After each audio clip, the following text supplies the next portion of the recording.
Here we go. Hi, guys. I am super excited to welcome. Now, Rachel, you need to pronounce your last name. I should have double checked this with you. Hey, you're not the only person. That happens often. So it's Utamapu, Utamapu. Utamapu, and it's Samoan. Oh, wow. Okay. Mm. So I've learned something about you that I didn't know. There you My go. husband, yeah, So a I'm lovely.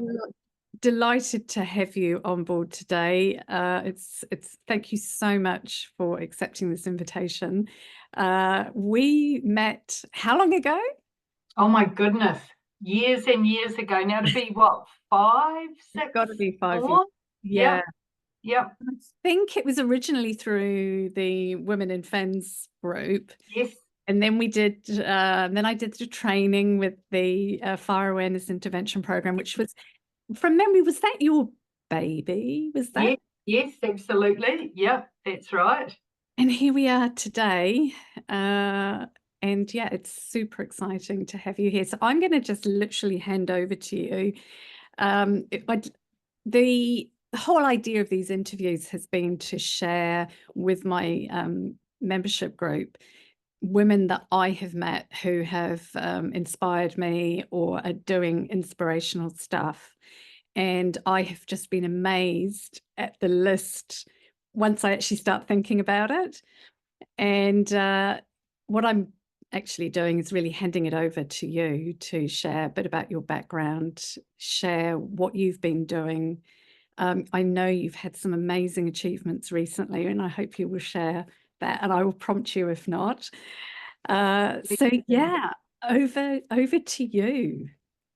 Okay, thanks, Kate, and look, a pleasure to be here and share my story and you know, yes, there's been lots of cool things I've done in my life, but I know I'm amongst a great number of wonderful women who, wahine, who've done lots of fantastic stuff. So, yeah, just for myself, Rachel Utamapu, born and raised on a dairy farm, a little wee town called Kaponga, which is underneath Mount Taranaki, and went to a tiny, tiny little primary school, which I feel so privileged for because I got that real country life experience of seeing that wholesome down on the farm stuff, and we all worked hard and lots of camaraderie of a small town.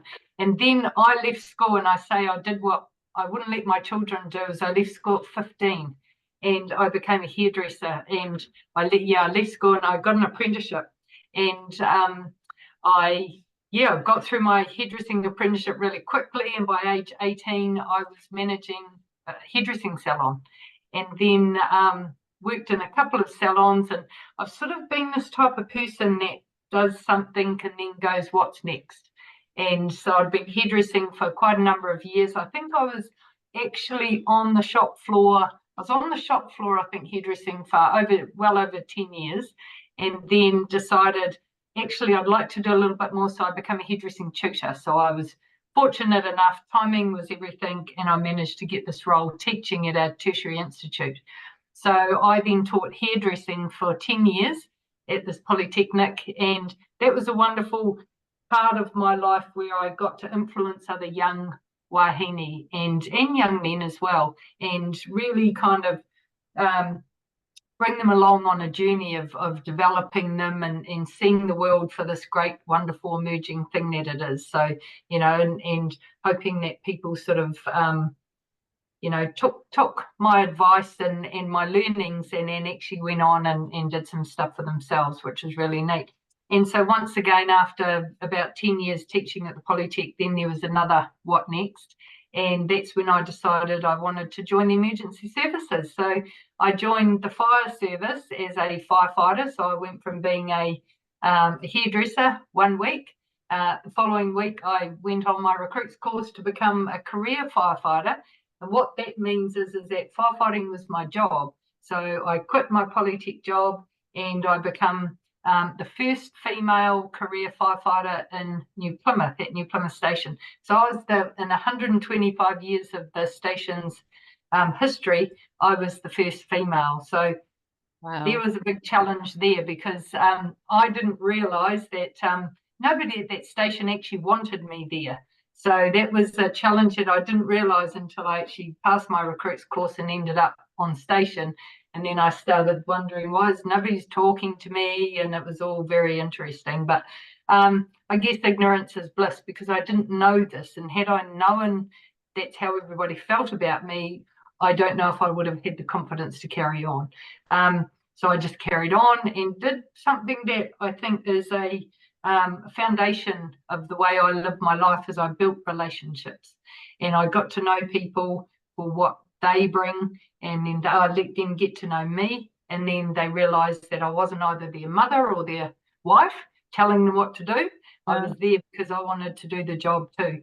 And I also had to prove myself that I was capable of doing the job.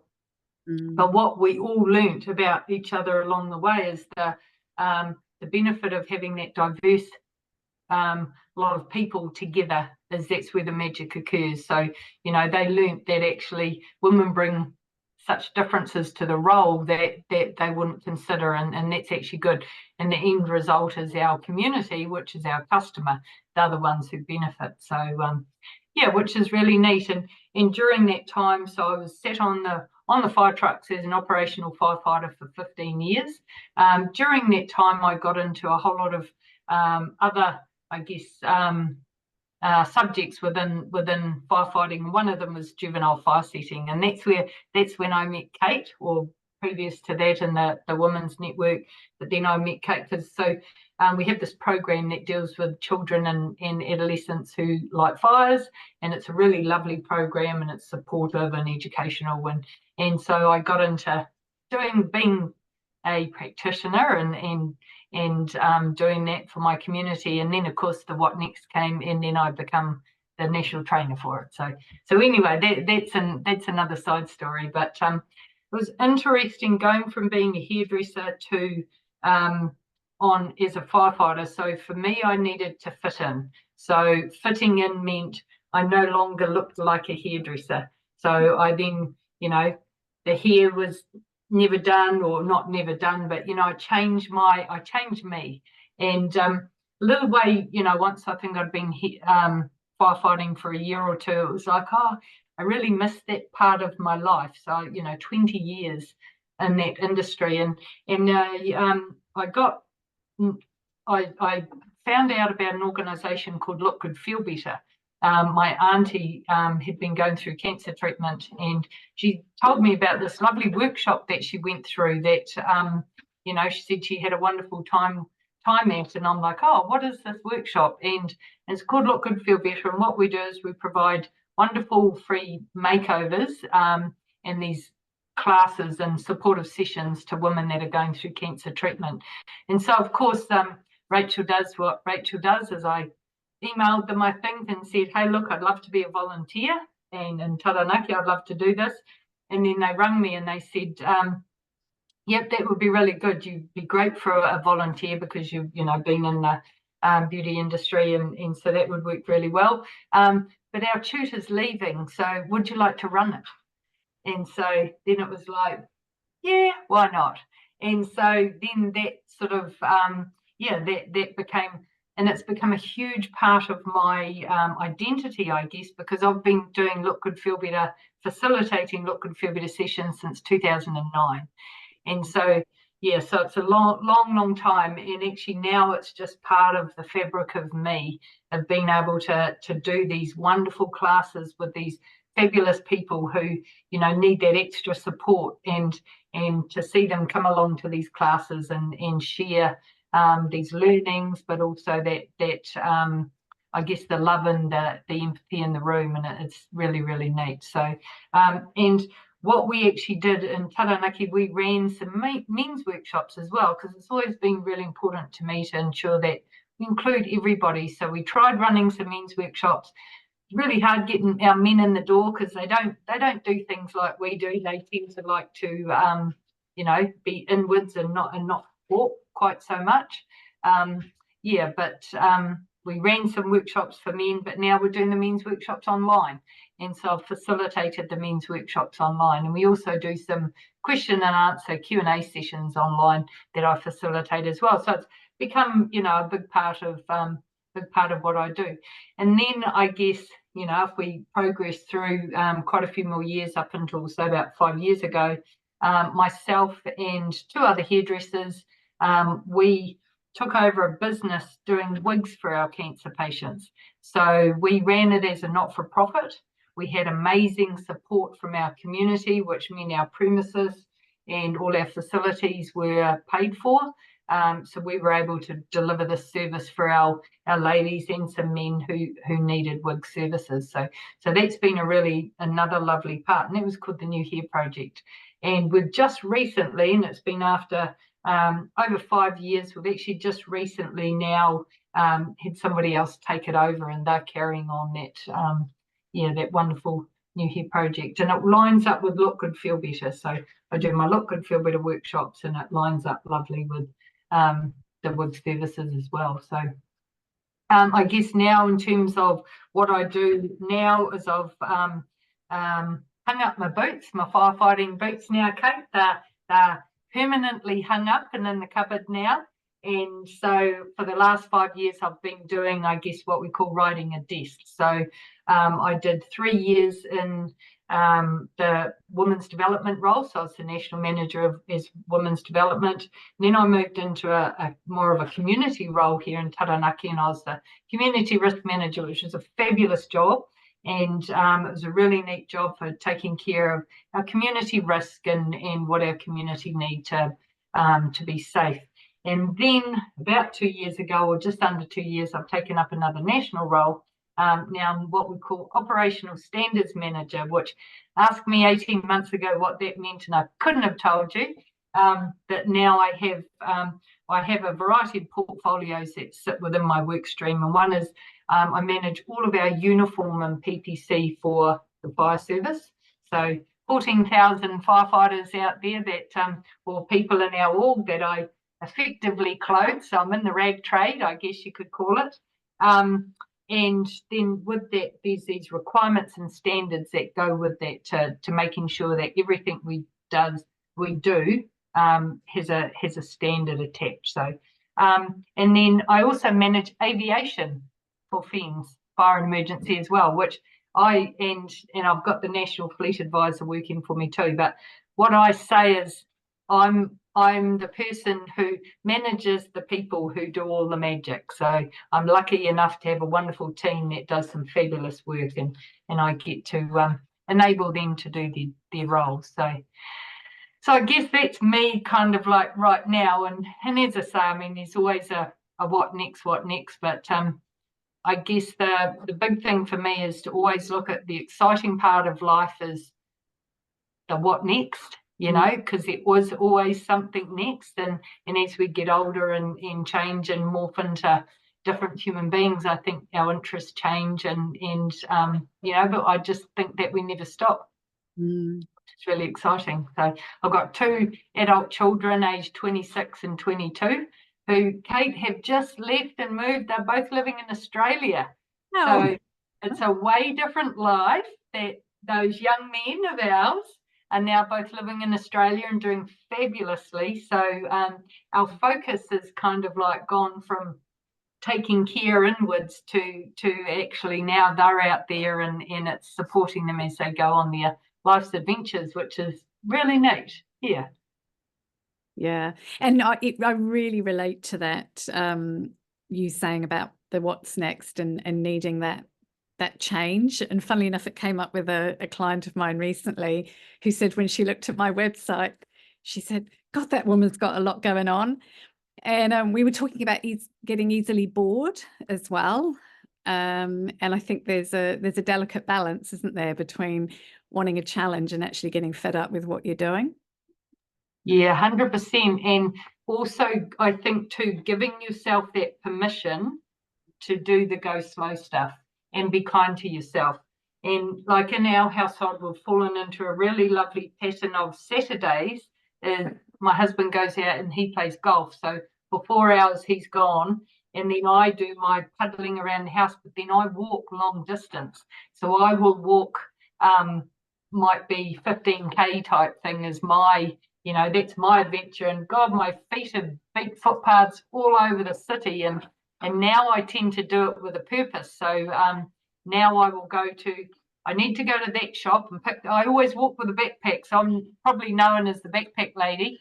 So I'll be seen to walking all through the parks and around town and ending up at that shop and then over there to visit that person. And, and I'll be gone for hours. But, so that, and I know also too, I think what makes me feel good. And, at the moment, we're a busy organisation with lots of really, lots of change and different stuff. Is that background noise a little bit? Shall I close the door? Can't hear you anything. Can't hear it? Okay, that's good. That's my kitchen person is getting prepared for the night, which is wonderful. Is like what I know now is that for me at the end of a stressful day, I need to do something to shake the day off. And for me now, quite often is I'm doing a little bit of Pilates, but I'm also walking in the afternoon. So now I'm like, I will walk to the supermarket and back, buy the groceries, and it's a 4K round trip. Whoa. Yeah, and I'm seeing there's this woman with a backpack on and 2 arms of groceries, and I'm sure they're like, someone buy that woman a car.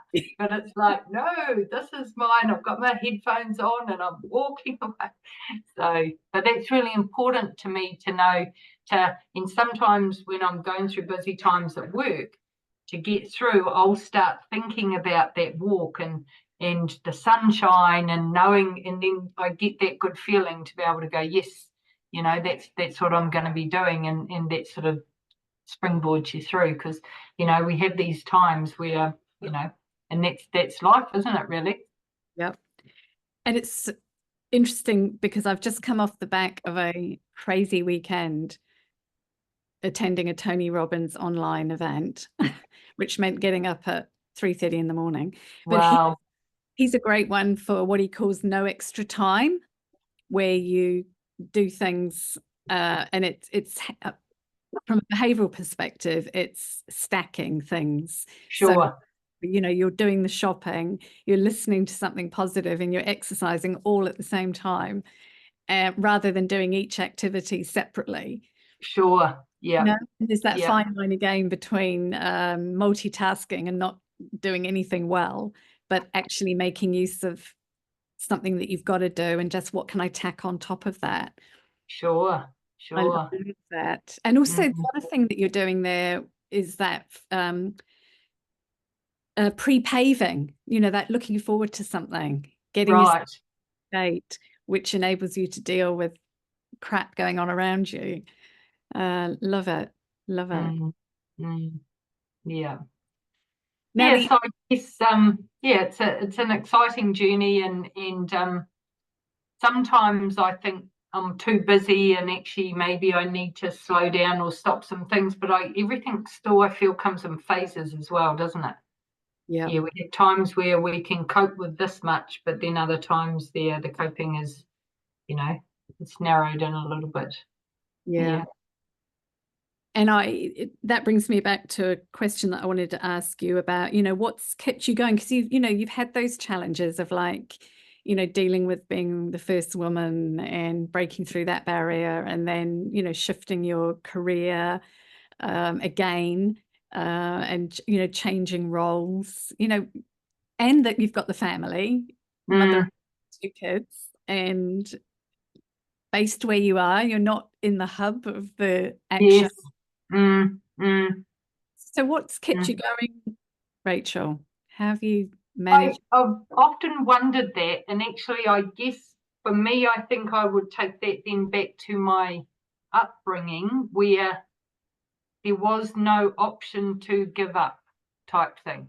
We're a really busy dairy farm, and it'd be cold and miserable, but you had all these jobs that you had to do because we all had to do them as a family. We all just got on, and it was like, well, no one gets to walk away and go home.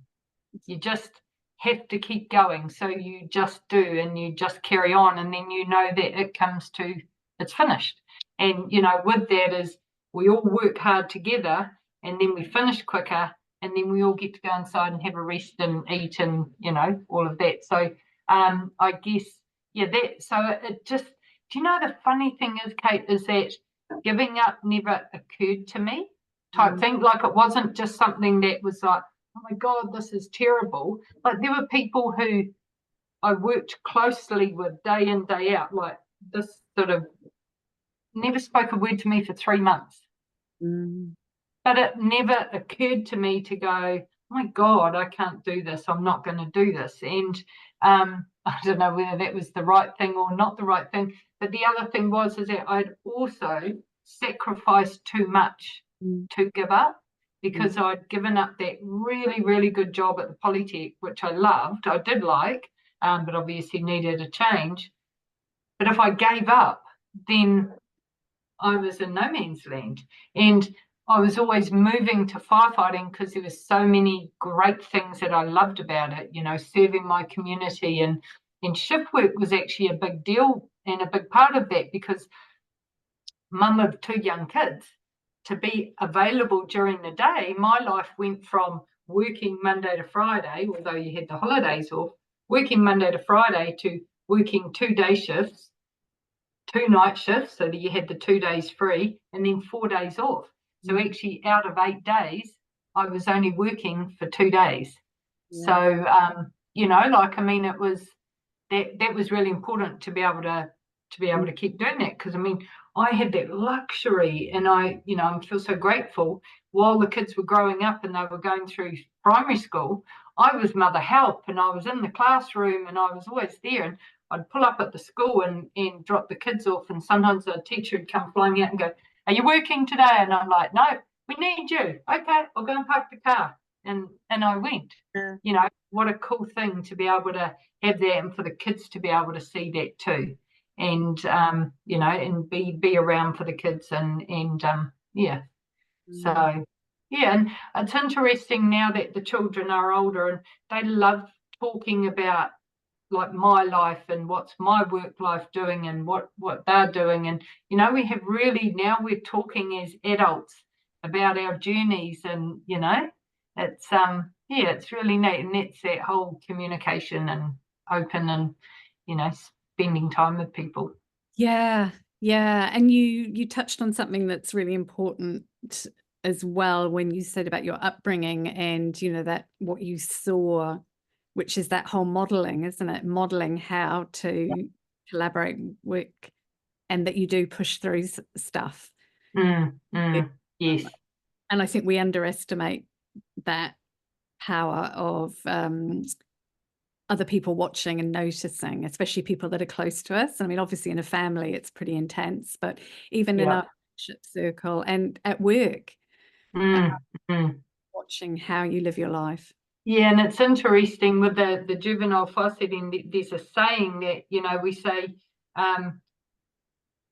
don't worry that the children aren't listening to you, worry that they're always watching you. And that's that whole, you know, kids won't listen for whatever reason, but they're watching you, and that's where that modelling comes from, and that's when they're seeing those bad behaviours. But if you're doing it right, you're modelling those good behaviours, because they're seeing all of that. So yeah. I can remember as a teacher being told, you know, "Oh, I've told him he needs to read his book," you know, and then meanwhile they're sitting down watching TV. That's right. Yeah. Guys, absolutely. Yes. Yeah, for sure. Yeah. And that influence on you as an adult, to be able to reflect and see where it came from, I love that. And you know, the kids are so honest with us, and they will bring up stuff that we've said or done years ago, and you're like, my God, I didn't even know. Like, apparently a saying that I would always say when the kids would ask something, I'd always say, we'll see, can we go to so and so, we'll see, or can I have something, we'll see. And they, years ago, a little while ago, they brought it up and said, "Oh, Mum will just say we'll see." Like, oh, didn't even know I did it, you know, like, you just kind of, you know, I mean, look, you're hoping that you're doing a good job. Life is a trial run, isn't it? You know, like, we're absolutely, every stage of our life is new, and you know, interesting as you get older, you know, now into my 50s, it's like, wow, this is another new chapter and another whole lot of different learning things, and and learning about myself and definitely my body and huge changes and outlook, you know, and sort of making sure that that's all reconciled and it's all married up, because sometimes you can get a bit out of step with, you know, how you feel and what's going on, and, you know, yeah. And I don't know about you. I mean, I can remember as a kid thinking somebody in their 30s was old. So somebody in their 50s was like, you know, Gosh, and I go, yes. oh my God, now I'm there. And for me, it's been it's definitely been actively breaking that, what is it, that stereotypical image of what you're supposed to wear, what you should be doing, what you should be doing. Yeah.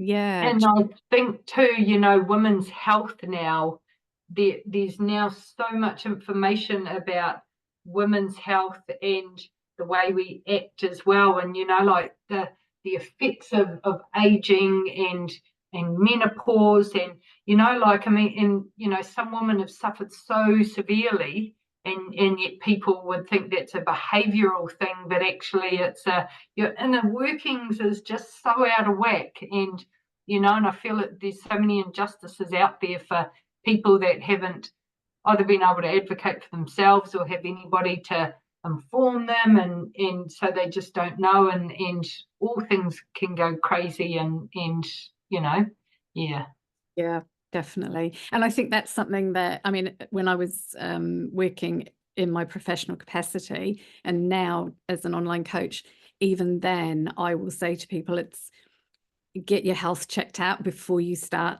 doing any switching around behavior change, because, you know, you can put all this stuff into place, but if you're deficient, low, whatever, it's not going to mean anything. And I think realizing, yeah, how much we can benefit from getting our bloods done. It's something that's what they're doing, of course. Yeah, of course. Yeah, that's right. Yeah, yeah. And yeah, and that we're not hysterically crazy after all.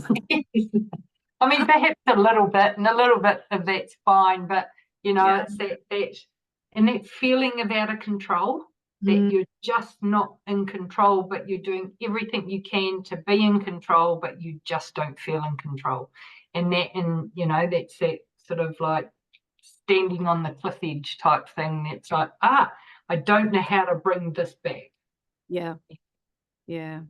And I think it's, you know, it's not necessarily just all about menopause either, is it? It's just nutrition and what we eat and what we consume, you know. Gosh, and sleep and rest and that mental health space, and you know, I've tried quite a bit of meditation over the time, and look, we've got a family history of being terrible sleepers, absolutely awful sleepers, and now I've found this really neat meditation app that, you know, when I read a lot in the night too. I'm a prolific reader. I read every single day of my life, and if I can't sleep at night, my first port of call, I read by Kindle, as I get my Kindle and I'll read, because I know that if I get tired within the first sort of 10 minutes, then it's going to work and I'll just fall asleep, and, you know, we reset and away we go.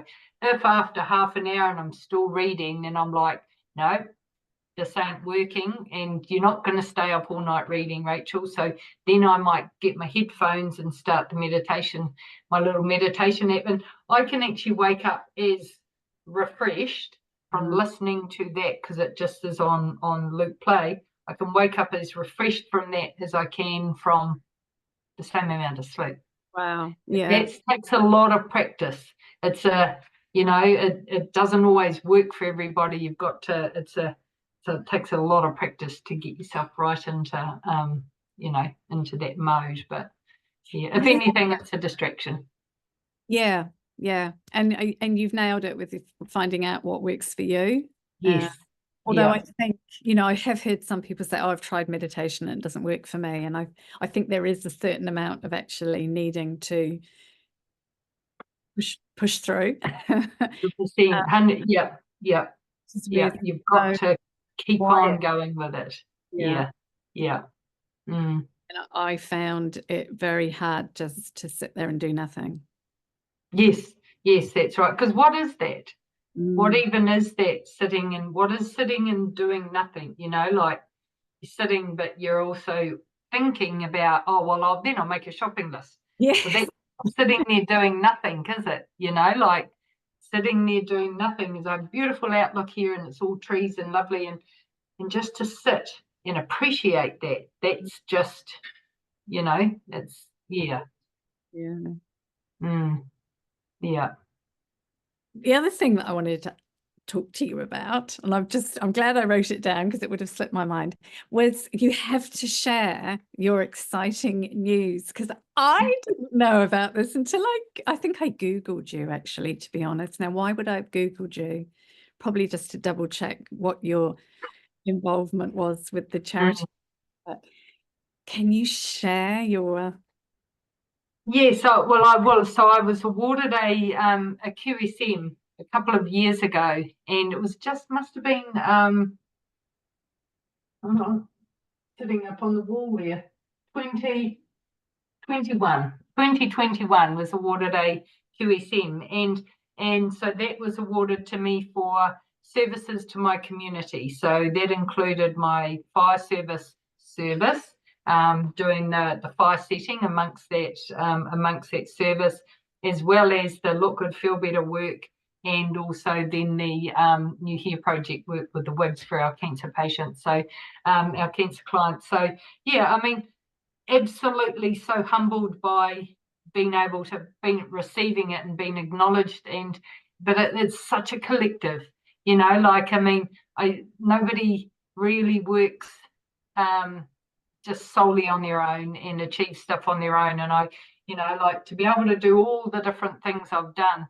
Huge support from my family, and at one time, like, I've had every member of my family helping out with Look Good Feel Better and doing crazy stuff that there's been all sorts of fundraising that everyone's had to get involved in, and so I'm so humbled by receiving the award, but also acknowledge the fact that it's everyone's award as well. Like, my family have a stake in it, and all my whānau at the fire service, and certainly Look Good Feel Better and the Hair Project is, we all do this together. So, and it's just nice that they've bundled it all together and thought that it was worthy of a Queen's Service Medal, which is now the King's Service Medal. So actually, I think there was only one more year, 1 or 2 years, and then it's turned from the Queen's Service to the King's Service Medal. So yeah, which is really, really neat. So yeah, very very humbled by that. And of course, nobody ever does anything to go, yes, I want to get her something. It's actually just it's a lovely, beautiful acknowledgement. So yeah, pretty special, all right.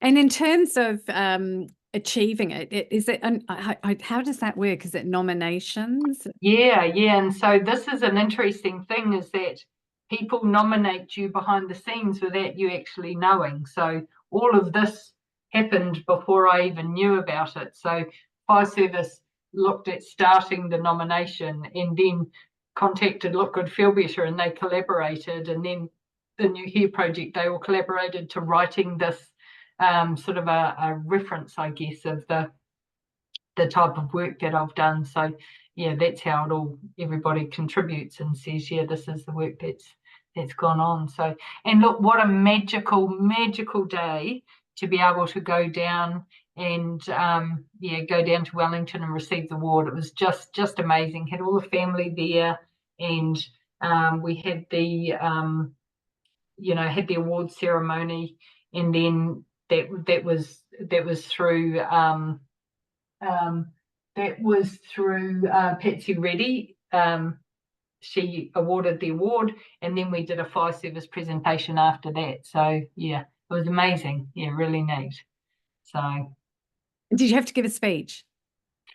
yes, I did give a little speech, but it was interesting because it was an unexpected speech, actually, and so it was a little off the top of the cuff one that I hadn't prepared, but that was okay. It's one thing Rachel's never shied away from is speaking. So yeah. What is it? Unaccustomed as I am to public speaking. Yeah, so here we go. Yeah. The Hollywood Awards ceremony. Yeah, that's right. I'm so surprised. Yeah. Oh, I'm just wrapped for you. So, what's the next challenge, or is there something looming, or Hmm. do you feel it in the air? Yeah, I mean, now that I guess so the kids have only really moved out within the last sort of probably both of them have been gone for the last say 3 or 4 months. And so now it's just going, okay, now there's this little bit of space type thing and kind of what next. And I always say anything I do will always be something that will benefit people. So, like I mean, lots of things, like I'd like to maybe do sort of more competition, some more. I'll do a half marathon and then do a full marathon with the walking, or play some more sport. But so that's that little pocket. But then there's all this other stuff that I'm always going, oh, that would be neat to get involved in, and how could I help them, and how could I do, So there's always just looking. And I guess at the moment, I'm in a really, really busy role, and to make sure that I need to do justice to the role, but I also need to make sure I don't have too much on in my world that everything becomes too big. So, the work life is huge. And then I've got my Look Good Feel Better world, which actually it's amazing because yes, you're helping people and people really enjoy the experience, but that's actually something that gives to me. It gives me so much, and that's that lovely grounding part of my life that is like it brings me back down to a lovely level again. To go, do you know what? We can all think life's too complicated, and we get caught up in the internal war that's going on, and so much, so much. But then you're able to to do something that brings you right back down to that lovely balance again, to go, do you know what? This is where I need to be. And that's always having that in the back of your head to go, just come back down, come back down. Yeah.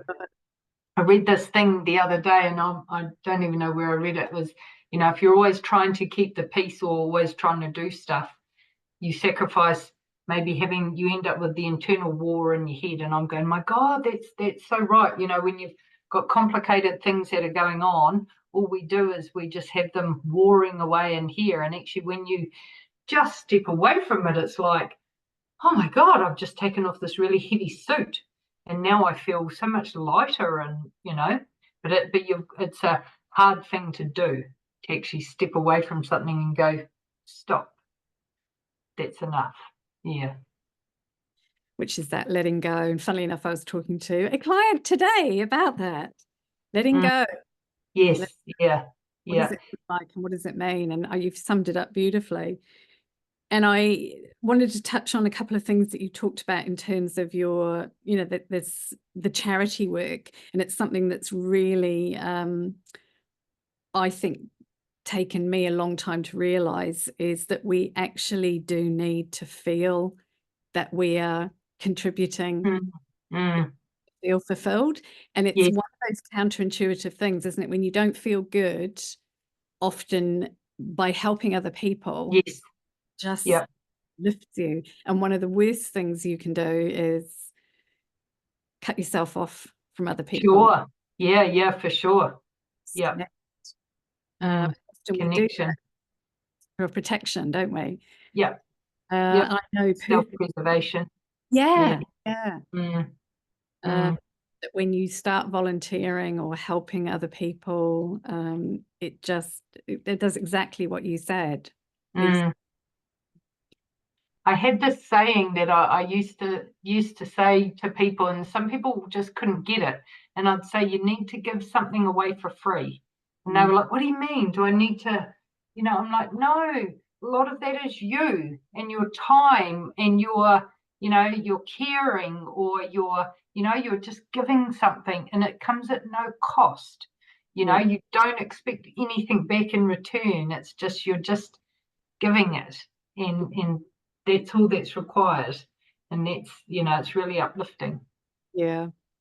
And it's actually very hard to do in reality, isn't it? Because there's invariably sort of strings attached, even if we're not actually aware of it Yeah. at the time, you know, oh, I've done so much for you. Yes, it's transactional. Yeah, that's Yeah. right. It's kind of like I do something comes back. So there's that, back and forth thing. But yeah. And while I don't believe that totally in altruism, because I think we get something out of it through, as you That's right. through giving your time, giving of yourself to help people, you feel good through that. Yes, yeah. And And that's learning about you, though, isn't it? You know, like, I mean, how often are we honest enough with ourselves that go, who am I, and what is it that I stand for, and who do I want to be, type thing. Like sometimes we have all the protection covers, don't we, that either keep people away or protect whatever's coming at us. But are we honest with ourselves a lot? Yeah. And that really hit home for me years ago. I used to go to a rest home up in Wellsford with my dog, just because she was so amazing. And I don't even know why I decided to do it. And back in the day, you didn't need to be vet checked, police checked. Yeah, sure. Yeah. Just open the door. And I remember the staff saying to me, "Oh my God, you're so amazing. You know, you're so fantastic." And I used to come away like on cloud nine. And it suddenly hit me one day. I said to them, "But I come in, you guys tell me I'm wonderful. I sit and chat to old people and go, you're the ones that do all the dirty work. You're the true angels, you know." And that was a real honest reflection on how much I got out of giving my time. But on the surface, it looked like I was giving so much, you know. Sure. Yeah. Out of this. I have a funny story about a rest home. I actually went into labour in a rest home, in my auntie's rest home, because I used to, so this is going back 26 years ago, my auntie and uncle had this rest home, and I would go every 5 weeks, and I would cut all their hair. And they would have everyone lined up in a wheelchair all outside the door, and I could do 4 haircuts an hour, so I used to motor through them, and I did that every 5 weeks for 10 years. Oh, wow. Once again, I don't know how I carried on doing it, but I just did, because it didn't occur to me to stop. Yeah. And I really stopped once I moved into another role. But yeah, there was this one day, and I was heavily pregnant, and all of a sudden I was like, oh, that's not right. And then the nurses were around, and then all things happen. There's you need to stop, you need to go, you're in labour, get out of here. Yeah. Oh, brilliant. Love it. Bless you. Oh, thank you so much, Rachel. I've learned so much more about you. It's been fantastic. Fun to have conversations, isn't it? Like, I find everybody's interesting because everybody's got something that's so different. Yeah. And the people I've talked to so far in this situation, I've learned something extra that I didn't know about them before. And I think this is something that is really important to me, because I think there are so many people out there like yourself who you're on our doorstep. You're not in the States, you're not in Australia. And it's actually sharing those stories and remembering that you're real. Sure. Yeah. And I really appreciate your time today. So thank you so much. And we will watch this space for whatever's going to happen next. Wonderful. And Kate, I've absolutely loved my connection with you, and seeing all the different avenues, and I know that the intersections will just keep on happening. So yeah, wonderful. Watch this space. Fantastic. Bless you.